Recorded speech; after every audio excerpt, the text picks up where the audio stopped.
आज हम लोग क्लास 12th का फर्स्ट चैप्टर पढ़ेंगे और फर्स्ट चैप्टर में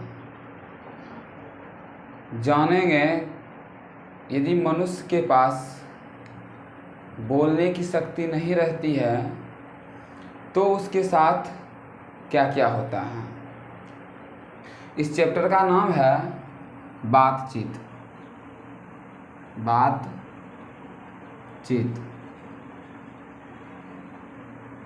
और इसके लेखक बाल कृष्ण भट्ट हैं। बाल कृष्ण भट्ट इसके लेखक बाल कृष्ण भट्ट जी हैं। और ये जो है निबंध है। इस निबंध में बताया जा रहा है कि यदि मनुष्य के पास बोलने की शक्ति नहीं होती तो ये जो संसार है कैसी होती, सभी लोग कैसे बात करते और अपना बात एक दूसरे के सामने कैसे व्यक्त करते। तो इस चैप्टर को हम लोग शुरू करते हैं। कहता है यदि मनुष्य के पास वाक शक्ति नहीं होती, वाक शक्ति का अर्थ होता है बोलने की शक्ति नहीं होती तो ये संसार कैसी होती। तो यदि बात करने की शक्ति नहीं होती तो ये संसार गूंगी होती। जो भी लोग अभी एक दूसरे से बात करते हैं वह सभी अंदर भाप बनकर जमा रहता, वह नहीं निकलता।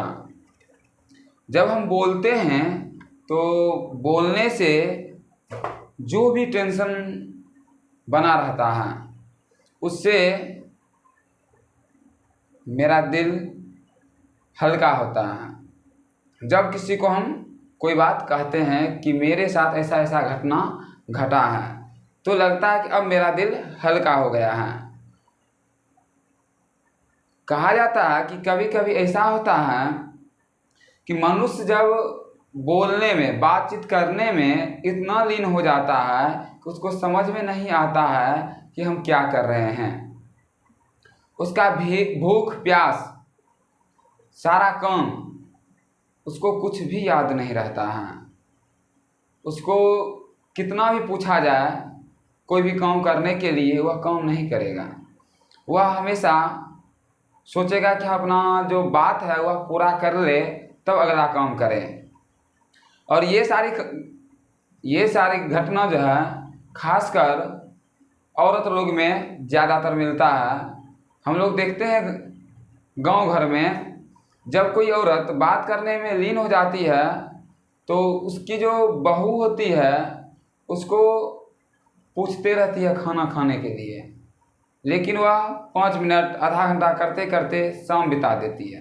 उसके बाद भी उनका जो खिस्सा है वह ख़त्म नहीं होता है। और इसमें एक बात और भी कहा गया है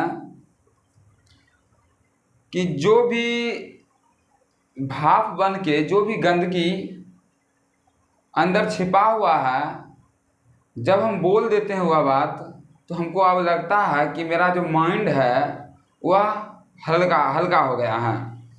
इसमें एक रॉबिन्सन क्रूसो हैं। रॉबिन्सन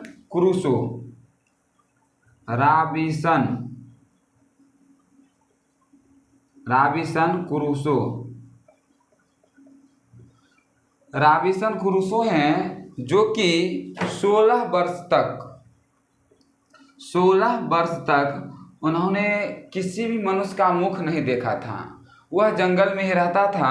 जो भी पशु पक्षी था वह उसी के साथ रहता था और वह वैसा ही बात भी करता था क्योंकि जंगली के साथ रहता था तो वह उसी ढंग से बात करेगा क्योंकि उसका पूरा ज़िंदगी जो है बचपन से लेकर अभी 16 वर्ष तक उसका जंगल में ही समय बीता है। लेकिन एक बार फ्राइडे आए थे। फ्राइडे आए थे और उसी वक्त रॉबिन्सन क्रूसो ने इन्हीं के मुंह से सबसे पहले मनुष्य का बोली सुने थे और जाने थे कि मनुष्य ऐसा बोलते हैं, लेकिन रॉबिन्सन क्रूसो उससे जंगली आवाज़ में ही बात किया था। इसमें आगे है एक बेन जॉनसन। बेन जॉनसन का कहना है, इसमें बेन जॉनसन है, बेन जॉनसन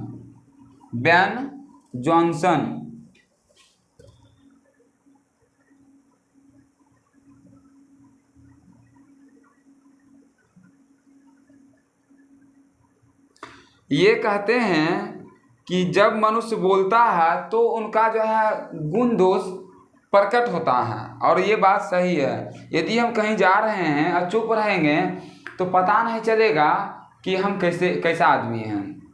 इसीलिए उन्होंने कहा जब मनुष्य बोलता है तो उनके साक्षात्कार का पता चलता है कि मनुष्य कैसा है और उसके पास क्या गुण है, क्या दोष है। जब वह बोलेगा तभी पता चलेगा। इसमें एक और एडिसन है, एडिसन इनका कहना है कि जब भी बात किया जाए तो दो आदमी में किया जाए, और दो आदमी में बात करने से क्या होती है कि वह बात सही ढंग से होती है, और अगर हम तीन आदमी में बात करेंगे तो वह बात जो है बात नहीं होती है, वह बात कोसों दूर चली जाती है और वह राम रमोवल हो जाती है, मतलब मजाक में ले लिया जाता है। इसीलिए इनका कहना है कि जो बात 4 कान में पड़ती है वह बात जो है सही रहती है, लेकिन 6 कानों में पड़ी बात वह बात नहीं रहती है, वह कोसों दूर चली जाती है। इनका कहना था, एडिसन का मत था कि ऐसा होना चाहिए जिस प्रकार से गर्म दूध को ठंडा पानी में रखा जाए तो जो गर्म दूध होता है वह ठंडा हो जाता है, लेकिन जो पानी होता है वह गर्म हो जाता है। वैसे कहने का मतलब ये हुआ कि एक का दोष है जो दूसरे में ऑटोमेटिक चला जाता है। जब 2 आदमी आपस में रहते हैं तो वह बात अच्छे से होती है, यदि 3 आदमी आ जाए तो वह बात अच्छे से नहीं हो जाती है, वह बात जो है राम रमोवल हो जाती है, जो कि नहीं होना चाहिए। आगे इसमें कह रहा है कि यूरोप के जो लोग हैं उनके पास आर्ट ऑफ कन्वर्सेशन है। तो आर्ट ऑफ कन्वर्सेशन क्या होते हैं? तो आर्ट ऑफ कन्वर्सेशन जो है यह एक प्रकार की बोलने की कला है, जो कहता है यूरोप के लोग जो हैं उनको बोलने की कला बहुत अच्छे से आती है। वह इस ढंग से बोलते हैं कि जो अगला आदमी सुनता है उनका बात, उनको लगता है कि नहीं ये ठीक बोल रहे हैं। अब कहता है सुहद गोष्ठी क्या है? तो सुहद गोष्ठी जो होती है वो ऐसी बात जिसको सुन के कान को बहुत आनंद मिले, जो बात सुनकर कान को बहुत ज़्यादा आनंद मिले, उसी को हम सुहद गोष्ठी कहते हैं। ये निबंध इतना ही है। हम लोग इसका क्वेश्चन कर लेते हैं और इससे जो ऑब्जेक्टिव आएगा हम लोग करेंगे अगले वीडियो में। पहला क्वेश्चन है, कोशिश कीजिएगा कि आप लोग इस क्वेश्चन को खुद से बनाएं। पहला क्वेश्चन है, अगर हम में वाक शक्ति ना होती तो क्या होता? तो अभी तुरंत हम लोग पढ़े हैं कि अगर हम में वाक शक्ति नहीं होती तो क्या होता।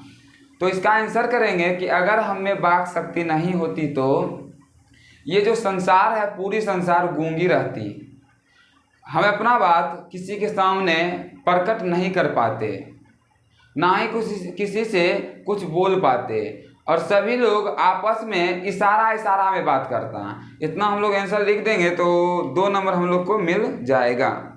अगला क्वेश्चन कहता है बातचीत के संबंध में बेन जॉनसन और एडिसन के क्या विचार है? तो हम लोग आंसर लिख देंगे कि बेन जॉनसन जो थे ये, इनका कहना है कि जब मनुष्य बोलता है तो मनुष्य को बोलने से उसके साक्षात्कार का पता चलता है। उनका जो गुण दोष है वह प्रकट होता है। अब कहा कि एडिसन का क्या विचार है, तो एडिसन का कहना है जब भी कोई बात करो तो 4 कानों में बात करो, यदि वह 6 कानों में बात पड़ी तो वह बात नहीं रहती, वह बात जो है कोसों दूर चली जाती है।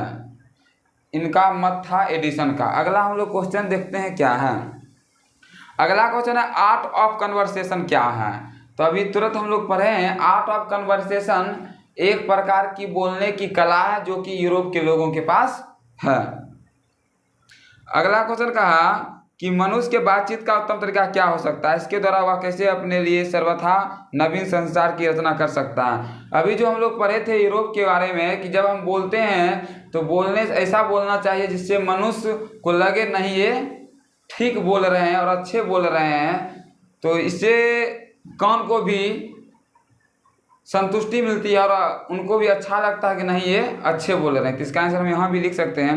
अगला है व्याख्या करें। तो व्याख्या करने का हम लोग वीडियो लोड कर चुके हैं, वह वीडियो से रूल देख लेंगे कि कैसे हम व्याख्या करते हैं और उसके बाद इसको हम लोग व्याख्या कर लेंगे। अगला क्वेश्चन कहा कि इस निबंध की क्या विशेषता है। जो अभी हम बताए वही बोलना है और लास्ट में लिख देना है कि इस निबंध की विशेषता यही है कि मनुष्य के पास यदि बोलने की शक्ति नहीं रहती तो ये संसार गूंगी रहती।